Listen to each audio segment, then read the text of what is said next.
So, hello, welcome to our YouTube channel Mahatma Ji Twitter.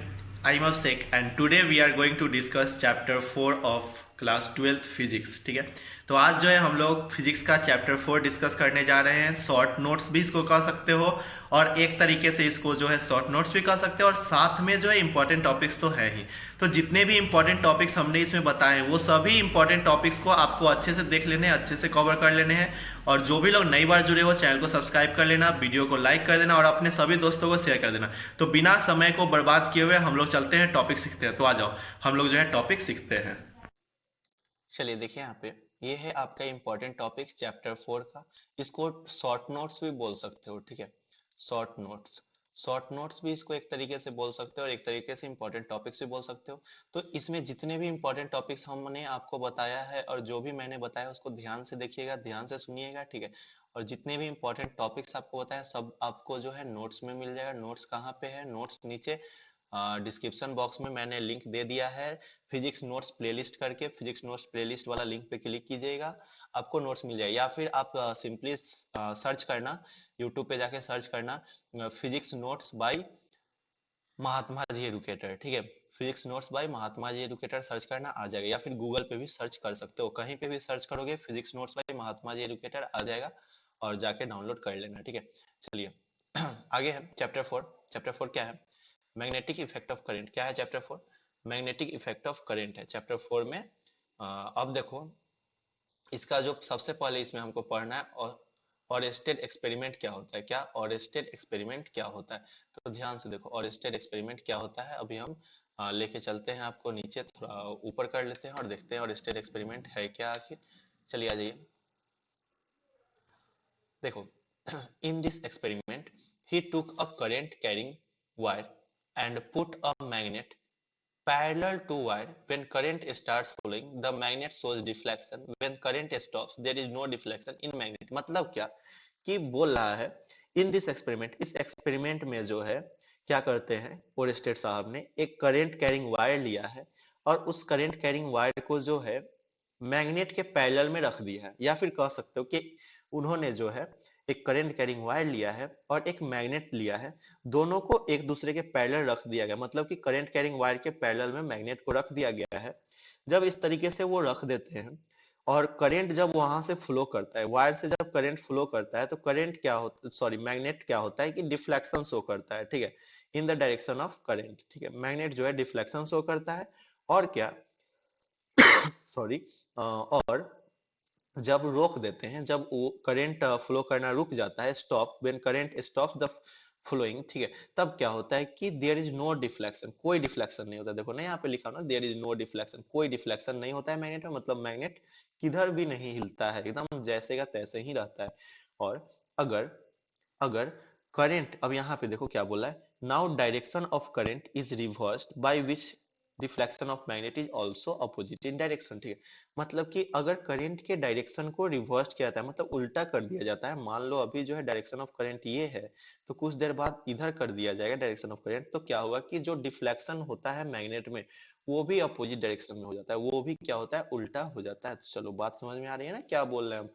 चलो अब देखो, अब इस एक्सपेरिमेंट से क्या कंक्लूजन मिलता है उनको, ध्यान से देखो यहाँ पे ये भी हमने अटैच कर दिया है और ये इंपॉर्टेंट है। From this we conclude that when current flows through the wire it has magnetic field around it, ठीक है। इससे क्या कंक्लूड मिलता है, from this we conclude that when current flow, जब करंट फ्लो करेगा थ्रू द वायर, वायर में, wire से, ठीक है, it has a magnetic field, इसके पास क्या होगा, मैग्नेटिक फील्ड होगा, ठीक है। तो मैग्नेटिक इफेक्ट ऑफ करंट में यही तो पढ़ना है कि भाई साहब करंट करंट जो है, करंट में मैग्नेटिक इफेक्ट कैसे आता है। तो देखो यहाँ पे ओरेस्टेड साहब ने 2 एक्सपेरिमेंट किया है, इससे जो है उन्होंने प्रूफ किया है कि भाई साहब आपका जो है करंट जो है मैग्नेटिक फील्ड प्रोड्यूस करता है।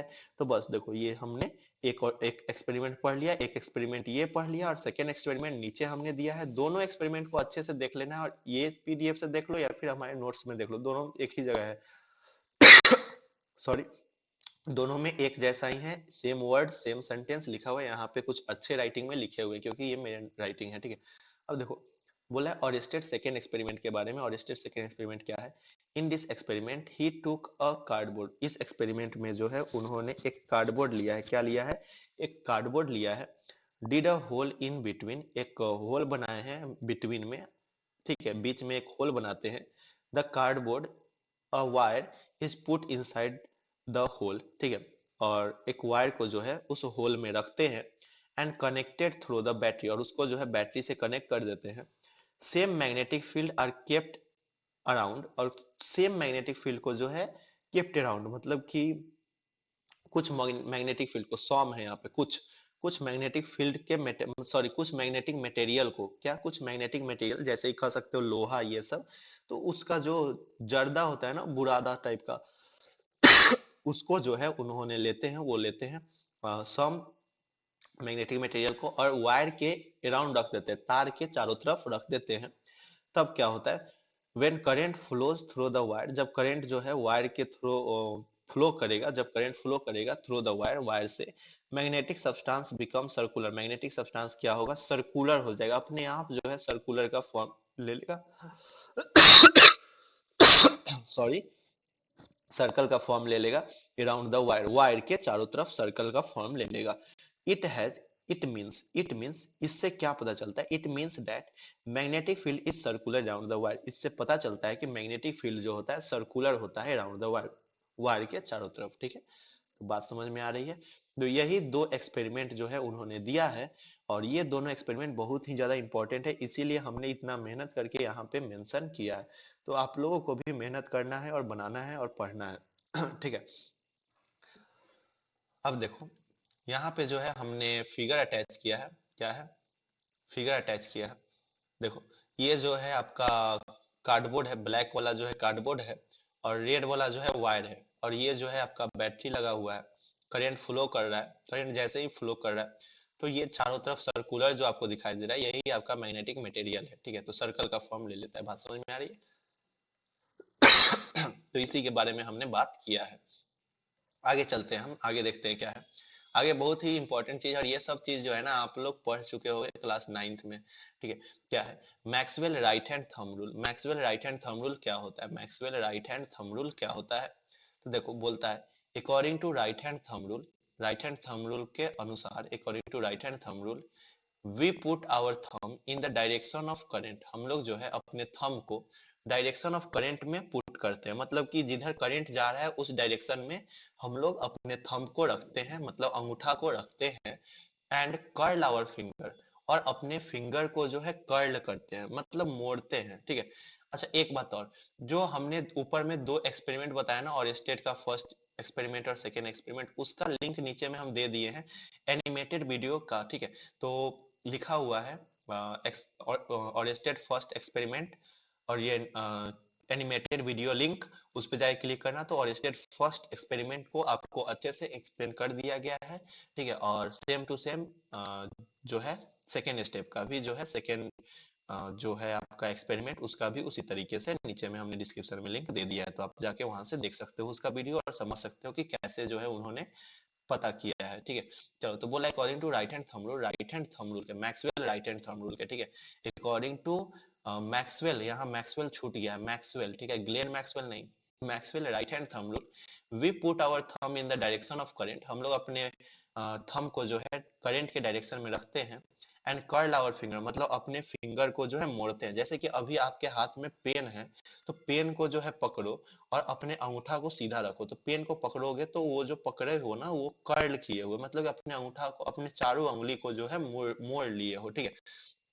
Curl our finger to hold the wire, wire को होल्ड करने के लिए, एंड कर्लिंग फिंगर, अब देखो, and then curling finger shows the direction of magnetic field, और जो कर्लिंग फिंगर है, मतलब जो आपको मुड़ा हुआ है, जो हाथ आपने जो मोड़ा है, वो आपके डायरेक्शन ऑफ मैग्नेटिक फील्ड को शो कर रहा है।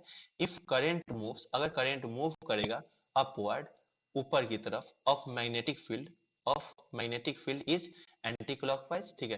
क्या बोला, अगर करंट ऊपर की तरफ मूव करेगा तो मैग्नेटिक फील्ड का डायरेक्शन एंटी क्लॉकवाइज होगा, अगर करंट जो है नीचे की तरफ डाउनवर्ड मूव करेगा तो मैग्नेटिक फील्ड का जो डायरेक्शन है वो क्लॉकवाइज होगा। बात समझ में आ रही है। तो इस चीज को, इस एक्सपेरिमेंट को, मतलब इस जो रूल है, थंब रूल, ठीक है, thumb rule, Maxwell right hand thumb rule, इसको रट लेना, अच्छे से रट लेना, ठीक है, क्योंकि बहुत इंपॉर्टेंट है, आएगा क्वेश्चन, इसीलिए हमने इतना मेहनत करके इसको अटैच किया। आप कुछ डायरेक्शन को शो करते हैं, कुछ सिंबल, जैसे कि अगर डॉट है, डॉट से क्या डिनोट होता है, ऑफ द प्लेन, प्लेन के ऊपर प्लेन के बाहर कह सकते हो, क्रॉस द प्लेन मतलब डाउन द प्लेन, मतलब कि प्लेन के अंदर, ठीक है। तो बात समझ में आ रही है। चलो अब आगे चलते हैं हम।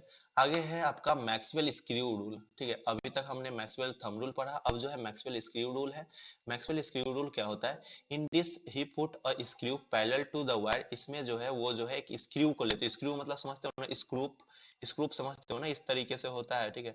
इस तरीके, काटी, काटी समझते हो ना, काटी, इस तरीके से होता है, ठीक है, काटी, ठीक है। तो एक स्क्रू को लेते हैं, स्क्रू को लेते हैं पैरेलल टू द वायर, और put screw parallel to the wire, wire के पैरेलल जो स्क्रू को रखते हैं, ठीक है। If the current moves downward, अगर करंट डाउनवर्ड मूव करेगा, ठीक है, if the current moves downward, be move the screw in the direction of current, अगर करंट जो है नीचे की तरफ मूव करेगा तो हम लोग जो है स्क्रू को नीचे की तरफ जो है हम लोग क्या करेंगे, क्या करेंगे, घुमाएंगे, इन द डायरेक्शन ऑफ करंट में घुमाएंगे current. Rotation of screw is clockwise, तब रोटेशन ऑफ स्क्रू क्या होगा, क्लॉकवाइज होगा, इस तरीके से रोटेशन ऑफ स्क्रू क्या होगा, क्लॉकवाइज होगा, ठीक है, क्लॉकवाइज होगा, ठीक है। If current moves upward then the rotation of screw is anti clockwise, वही चीज लिखा होगा, देखो, अगर अगर जो है आपका डायरेक्शन ऑफ करंट ऊपर रहेगा तो, सॉरी नीचे रहेगा तो डायरेक्शन, तो स्क्रू कहाँ घूमेगा, क्लॉकवाइज घूमेगा, अगर डायरेक्शन ऊपर रहेगा तो स्क्रू कहाँ घूमेगा, एंटी क्लॉकवाइज घूमेगा, उल्टा घूमेगा, ठीक है।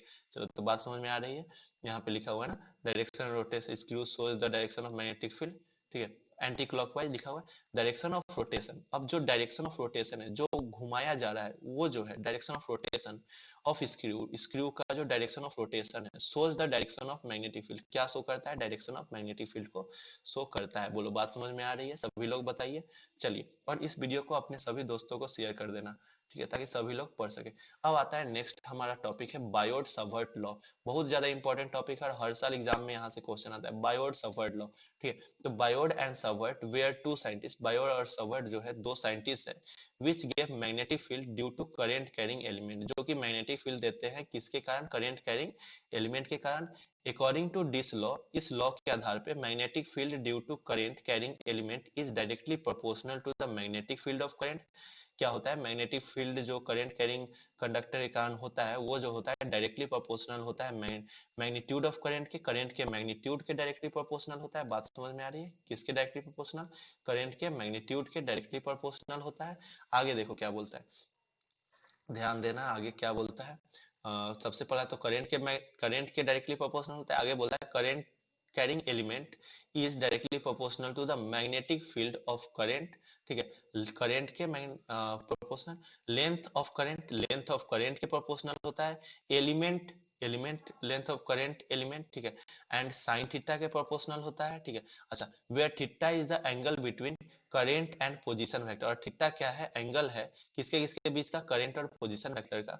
Where magnetic field has to be calculate, जहां पे मैग्नेटिक फील्ड को कैलकुलेट किया जाता है, and inversely proportional to square of distance, और इनवर्सली प्रोपोर्शनल होता है किसके, स्क्वायर ऑफ डिस्टेंस के, ठीक है। जैसे कि यहाँ पे हमने जो है इसको अटैच कर दिया है किसमें, आपको फॉर्मूला के टर्म में। देखो यहाँ पे क्या बोल रहा है, इसको डीबी से आपका magnetic field directly proportional to current, magnitude of current, ठीक है। तो current magnetic field directly proportional to current carrying length, मतलब वायर का लेंथ, ठीक है। Magnetic field directly proportional to sine theta, और magnetic field inversely proportional to R square, 1/r², है ना। तो यहाँ से क्या हो गया, यहाँ से जब इस सब को, इस चारों को जो है हम जब मिलाएंगे तब dB डायरेक्टली प्रोपोर्शनल टू ये वाला मिलेगा, और जब ये प्रोपोर्शनलिटी का साइन हटाएगा तो इक्वल टू लगेगा और एक कांस्टेंट k आ जाएगा, ठीक है। बात समझ में आ रही है। तो ये फॉर्मूला बहुत ही ज्यादा इंपॉर्टेंट है, और इस ये चीज ही बहुत ज्यादा इंपॉर्टेंट है, बायोट सावर्ट लॉ, ठीक है। अब देखो, अब यहाँ पे मैंने SI unit of magnetic field को अटैच कर दिया। SI unit of magnetic field Tesla होता है, ये काटा हुआ है, टेस्ला होता है, और इसको बोलते हैं वेबर पर मीटर स्क्वायर भी बोल सकते हैं। SI unit of magnetic field Tesla भी होता है और वेबर पर मीटर स्क्वायर भी होता है, ठीक है। बात समझ में आ रही है। आगे देखो, आगे चलते हैं हम लोग नेक्स्ट यहाँ पे CGS भी हमने अटैच कर दिया है। CGS यूनिट क्या होता है, इसका गॉस होता है। CGS यूनिट क्या होता है, गॉस होता है। बात समझ में आ रही है। अच्छा, आगे देखो, आगे बोलता है कि magnetic field due to infinite wire, magnetic field due to infinite wire, ये इसका सिर्फ फॉर्मूला देखना है, ठीक है, ये सब का फॉर्मूला ही देखना है, तो फॉर्मूला मैंने यहाँ पे अटैच कर दिया है। अब यहाँ पे बोला है magnetic field due to infinite wire at end, ठीक है, magnetic field due to infinite wire, infinite wire का मैग्नेटिक फील्ड क्या हो जाएगा, तो mu naught by 4 pi into I by R, ठीक है। तो मैंने जो भी इंपॉर्टेंट है सब चीज यहाँ पे अटैच कर दिया है, इसको शॉर्ट नोट्स की तरह देख सकते हो। चलो, और जो अटैच नहीं किए है उसको हम बता रहे हैं। चलो, अगला है magnetic field due to wire of length at perpendicular bisector, ये भी उसका फॉर्मूला भी आपको अच्छे से याद कर लेना है, ठीक है। चलिए आगे चलते हैं हम लोग। आगे है आपका टॉपिक सब है, जो इंपॉर्टेंट है उसको हमने वहां पे अटैच कर दिया। अब टॉपिक है magnetic field due to current carrying loop, magnetic field जो कि करंट कैरिंग लूप के कारण एराइज होता है उसके बारे में जान लेना है, आपको अच्छे से जान लेना है, ठीक है। एम्पियर सर्किट लॉ को एकदम अच्छे से जान लेना है, क्योंकि भाई वी है, वी आई, जितना बार भी लिखो उतना कम है इसके लिए। एम्पियर सर्किट लॉ एकदम ही ज्यादा इंपॉर्टेंट है।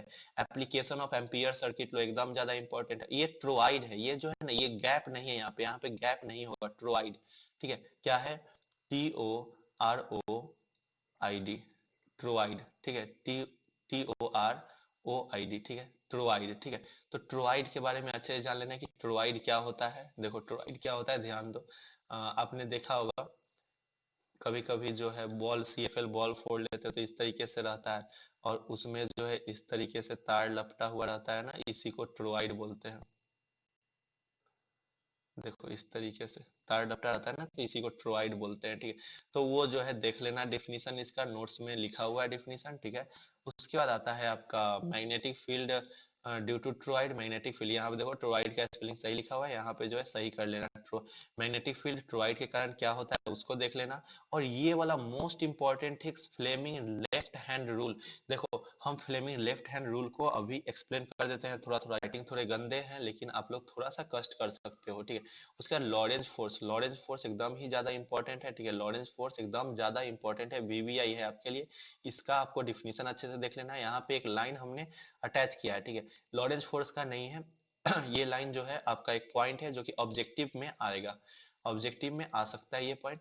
क्या बोलता है, work done by the magnetic force on the charge particle is zero, work done by the magnetic force on the charge particle is zero. बात समझ में आ रही है। चलो आगे चलते हैं हम लोग।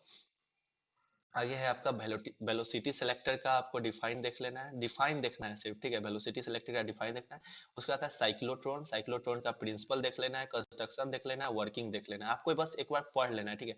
ये VVI नहीं है। अच्छा, साइक्लोट्रॉन का आपको डिफिनीशन अच्छे से देख लेना है, डिफाइन जो है साइक्लोट्रॉन का अच्छे से देख लेना है, ठीक है। लेकिन इसका प्रिंसिपल, कंस्ट्रक्शन, वर्किंग, प्रिंसिपल अच्छे से देख लेना है, ठीक है। लेकिन बाकी ये जो कंस्ट्रक्शन और वर्किंग है ना, इसको बस एक बार पढ़ लेना, समझ लेना, बात खत्म, ठीक है। लेकिन प्रिंसिपल और डिफिनीशन अच्छे से देख लेना। ठीक है। चलो उसके बाद आता है लिमिटेशन ऑफ साइक्लोट्रॉन, क्या क्या लिमिटेशन है साइक्लोट्रॉन्स को, उसको देख लेना अच्छे से। यूजेज ऑफ साइक्लोट्रॉन देख लेना अच्छे से, ठीक है। Moving coil galvanometer, moving coil in galvanometer का जो है, ये भी जो है, इसका भी जो है आपको डिफिनीशन अच्छे से देख लेना है, मतलब कि स्टेटमेंट। उसके बाद इसका प्रिंसिपल भी अच्छे से देख लेना है। और कंस्ट्रक्शन और वर्किंग जो है ज्यादा इंपॉर्टेंट नहीं है, लेकिन एक बार आपको पढ़ लेना है अच्छे से, ठीक है। चलो आगे चलते हैं हम लोग। आगे जो है चलते हैं, आगे जो है sensitivity of galvanometer, sensitivity of galvanometer में सबसे पहला जो है टाइप है क्या है, करंट सेंसिटिविटी। तो करंट सेंसिटिविटी के बारे में अच्छे से जान सकते हो, अच्छे से जान लेना है, बहुत ही ज्यादा इंपॉर्टेंट है। वोल्टेज सेंसिटिविटी के बारे में अच्छे से जान लेना है कि वोल्टेज सेंसिटिविटी क्या होता है, ठीक है, डिफाइन देख लेना, ठीक है, अच्छे से देख लेना। उसके बाद कन्वर्जन ऑफ, उसके बाद जो है conversion of galvanometer into ammeter, ठीक है, गैल्वेनोमीटर को एमीटर में कैसे कन्वर्ट करेंगे उसको आपको अच्छे से देख लेना है, क्योंकि इंपॉर्टेंट है ये सब, ठीक है। एग्जाम में पूछ देता है, ऑब्जेक्टिव हो या सब्जेक्टिव हो, एग्जाम में पूछ देता है, इसीलिए जो है ये सब क्या है आपके लिए इंपॉर्टेंट है, ठीक है। उसके बाद जो है नेक्स्ट आपका टॉपिक है संटिंग। संटिंग तो आपका एकदम इंपॉर्टेंट है, डिफाइन, डिफाइन इसका, डिफाइन इसका आना ही चाहिए। अगर नहीं आता है डिफाइन तो चुल्लू भर पानी में डूब के मर सकते हो, कोई दिक्कत नहीं, सुसाइड अटेम्प्ट कर सकते हो, मेरा नाम मत लगाना, ठीक है। चलो, तो संटिंग अगर नहीं आ रहा है मतलब आपका पढ़ना बेकार है, संटिंग आपको आना ही चाहिए एकदम। एक लाइन का डिफिनीशन है, एक लाइन का डिफाइन है, डिफाइन अच्छे से याद कर लेना। एमीटर क्या होता है, एमीटर को भी अच्छे से याद कर लेना, क्या होता है एमीटर, ठीक है। उसके बाद conversion, conversion of galvanometer into voltmeter, ठीक है, गैल्वेनोमीटर से वोल्टमीटर में कैसे कन्वर्ट करते हैं उसको अच्छे से देख लेना है, ठीक है, अच्छे से, एकदम अच्छे से, कहने का मतलब एकदम बढ़िया से देख लेना है, ठीक है। तो बस यही कुछ इंपॉर्टेंट टॉपिक से, बहुत छोटा सा चैप्टर था ये, और इतने ही टॉपिक से क्वेश्चन आएगा। अगर इस टॉपिक से बाहर एक भी क्वेश्चन चला गया ना, तो फिर मतलब कि जा ही नहीं सकता है भाई साहब, जा ही नहीं सकता है, हम क्या बोले, जा ही नहीं सकता है। तो जितने भी टॉपिक्स है उसको अच्छे से कवर कर लेना और अपने सभी दोस्तों को शेयर कर दो, ताकि सभी लोग जो है इसे तैयारी कर सकते हैं। सीबीएसई हो, बिहार बोर्ड हो, जो भी बोर्ड हो, हरियाणा बोर्ड हो, कोई भी बोर्ड का बच्चा इसको अच्छे से पढ़ सकता है। बात समझ में आ रही है? चलो, तो ये बात रही। और जो है नेक्स्ट जो चैप्टर होगा वो चैप्टर 6 का होगा।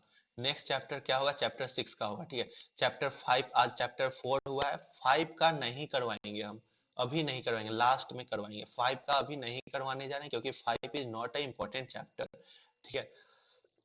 इसीलिए 5 को हम स्किप कर रहे हैं, जो इम्पोर्टेंट है उसी को हम कवर कर रहे हैं ना। तो 5 के बाद अब जो है 6 पे चलेंगे हम लोग, डायरेक्ट 6 पे, ठीक है। चलो, तो ये बात रहा, और मिलते हैं कल फिर से इसी टाइम पे, और फिर केमिस्ट्री के साथ, ठीक है। चलिए, मिलते हैं कल, उसके बाद बात करते हैं। चलिए, जय हिंद, वंदे मातरम।